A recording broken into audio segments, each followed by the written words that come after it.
What if everything you believed about American military supremacy was a lie?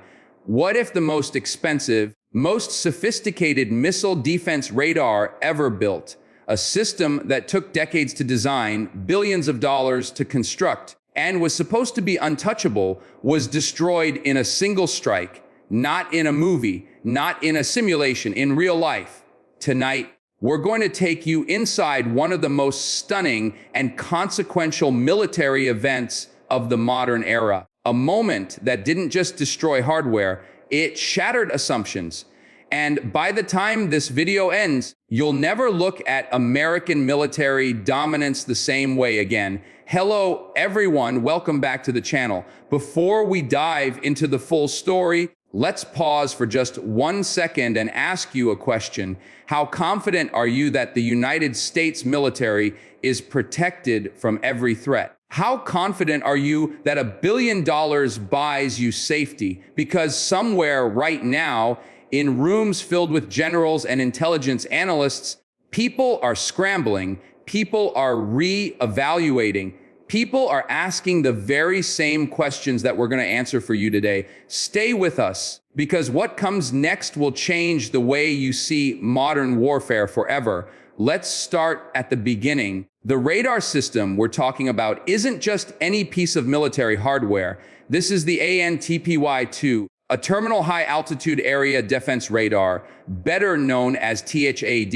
It is the crown jewel of American ballistic missile defense, designed to detect, track, and help intercept incoming ballistic missiles at extreme ranges. The ANTPY-2 operates in the X-band frequency range, giving it extraordinary precision and the ability to identify threats hundreds of kilometers away with pinpoint accuracy. Each unit costs approximately $1 billion. $1 billion. And it doesn't just represent financial investment, it represents decades of research, engineering brilliance, classified technology, and strategic planning.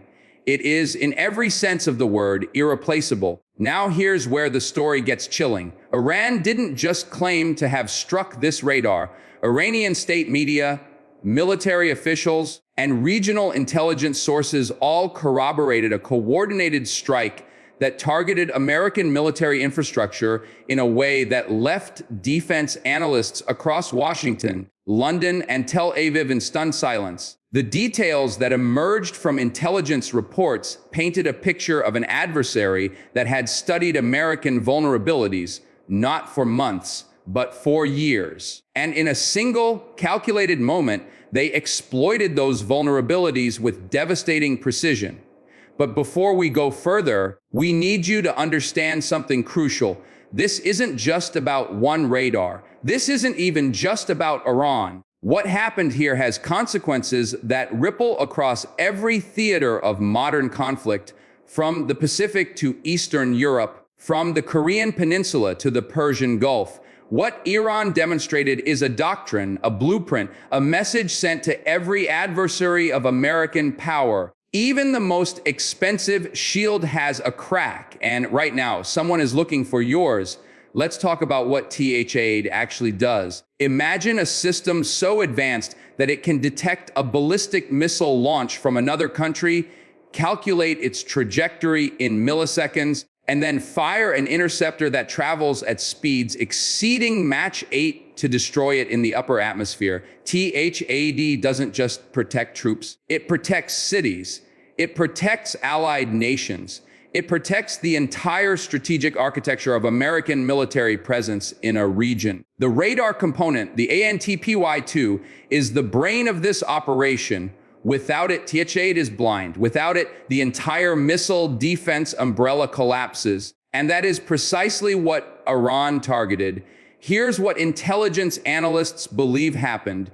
In the weeks leading up to the strike, Iranian military planners, guided by intelligence that reportedly included satellite imagery, signals, intercepts, and human intelligence assets, identified the radar's position, its operational patterns, and most critically, its vulnerabilities. American military doctrine assumes that assets like THAAD are protected by layered security, both physical and electronic. What Iran appears to have done is bypass those layers not through brute force, but through precision, using a combination of ballistic and cruise missiles, potentially coordinated with drone swarms designed to overwhelm and confuse air defense systems. Iran executed what military strategists call a saturation strike, flooding the defensive umbrella with so many simultaneous threats that the system simply could not respond to all of them. And this is the part that should make every single person watching this stop and think.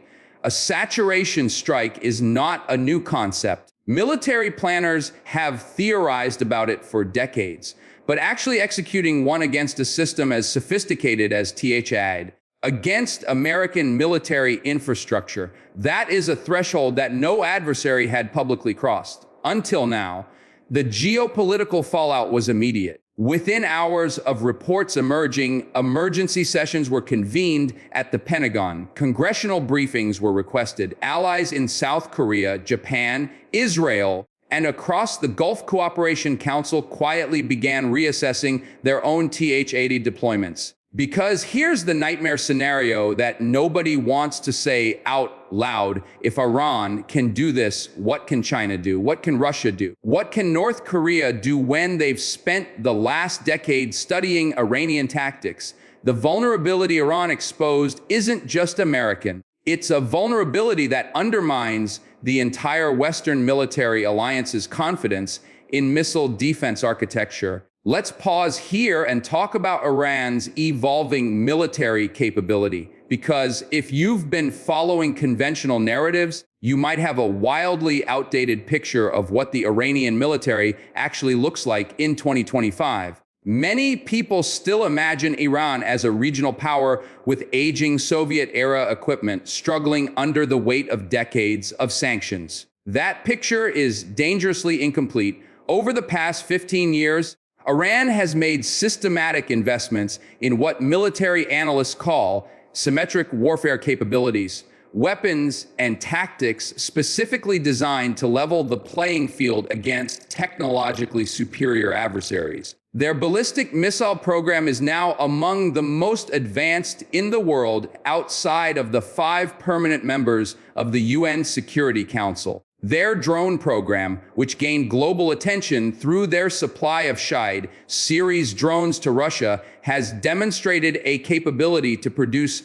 large numbers of low-cost, high-effectiveness unmanned systems that can be deployed in swarms.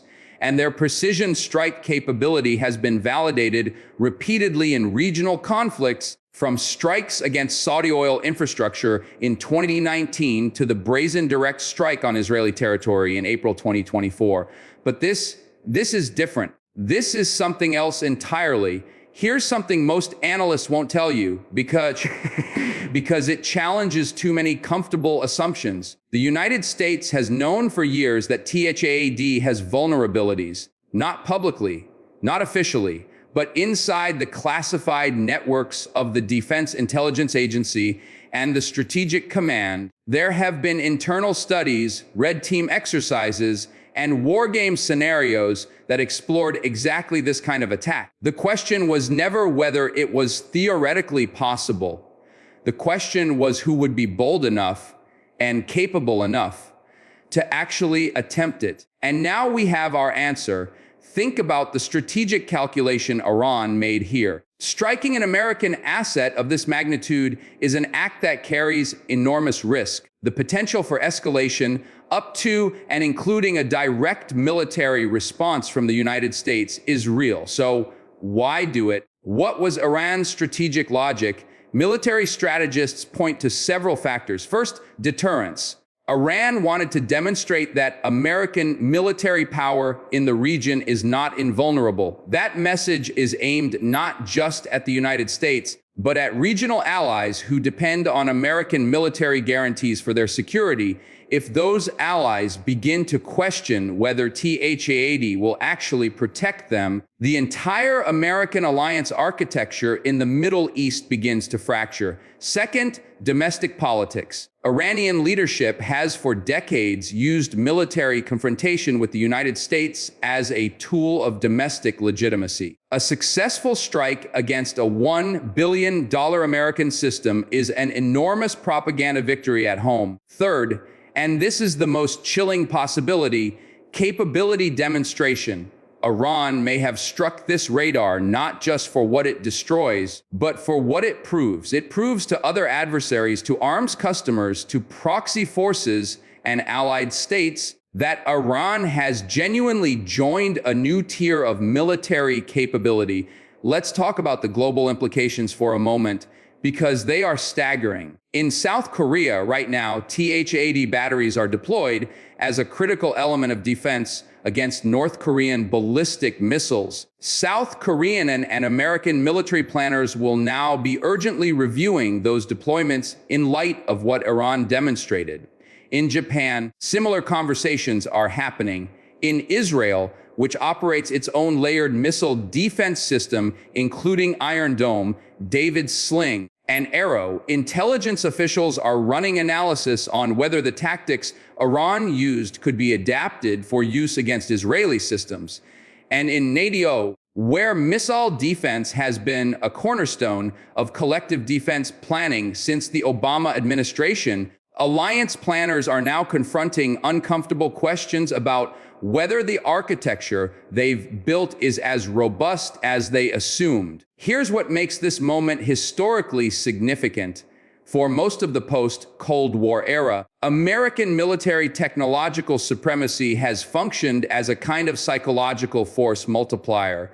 It wasn't just that the United States had better weapons. It was that adversaries believed they had better weapons and adjusted their behavior accordingly. That belief, that assumption of overwhelming American technological dominance, is a cornerstone of deterrence theory. When an adversary successfully challenges it even once, even in a limited way, the psychological effect cascades far beyond the physical damage. Every future confrontation now happens in a different psychological landscape. Every adversary now calculates differently. And this is why what Iran did matters so far beyond the hardware destroyed. Now, let's talk about what happens next, because this story isn't over. It's barely begun. The United States military's response to this event will define the strategic environment in the Middle East for years to come. Military analysts are watching several key indicators. Will the U.S. accelerate deployment of next-generation missile defense systems, the next-generation interceptor program, and advances in directed energy weapons, including laser systems that could theoretically provide unlimited intercept capability at a fraction of the cost, suddenly become urgent priorities? Will there be a direct military response against Iranian military infrastructure? The calculus here is enormously complex because any escalation risks igniting a wider regional conflict at a moment when American military resources are already stretched across multiple theaters. Will there be an acceleration of military support to regional allies, Israel, Saudi Arabia, the UAE, in the form of additional air defense assets? Almost certainly. But here's the thing that keeps analysts awake at night. Every one of these responses is reactive. Every one of these responses is playing catch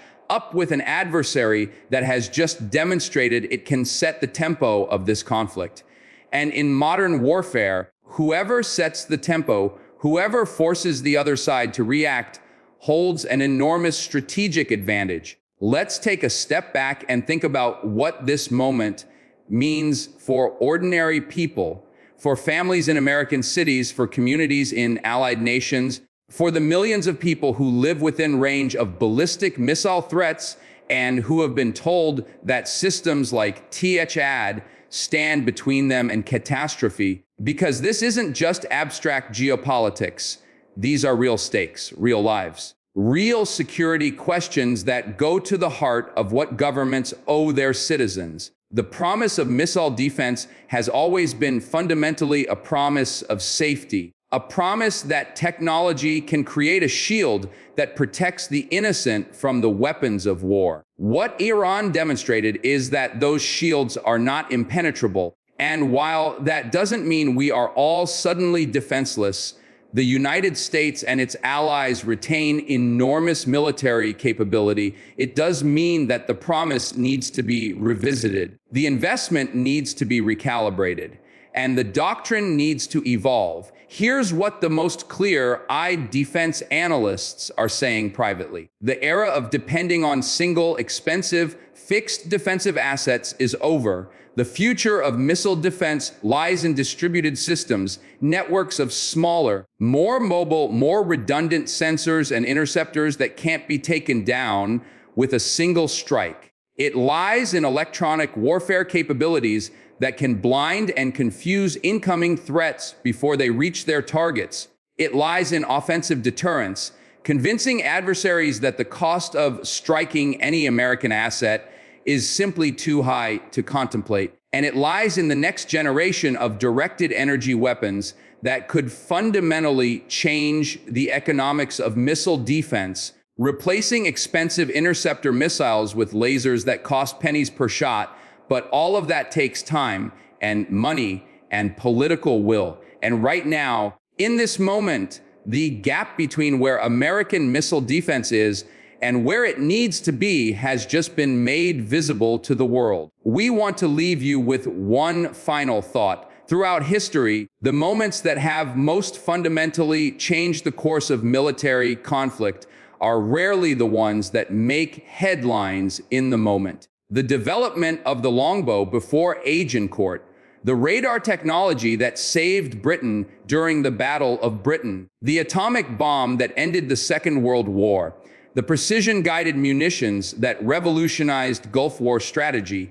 In each case, a technological or tactical development suddenly changed the fundamental assumptions of what was possible in warfare. We may be living through one of those moments right now. Iran's ability to strike a $1 billion American missile defense radar isn't just a military event. It's a signal, a turning point, a moment after which the world of defense, deterrence, and strategic competition will be recalibrated. The question is whether the United States and its allies will recalibrate fast enough. Stay sharp, stay informed, stay alert. Because in this new era of modern warfare, the developments are moving faster than the headlines. The weapons are more sophisticated than the public briefings. And the stakes for every single one of us have never been higher. If this video gave you something to think about, something that shifted your understanding of what's happening in the world right now,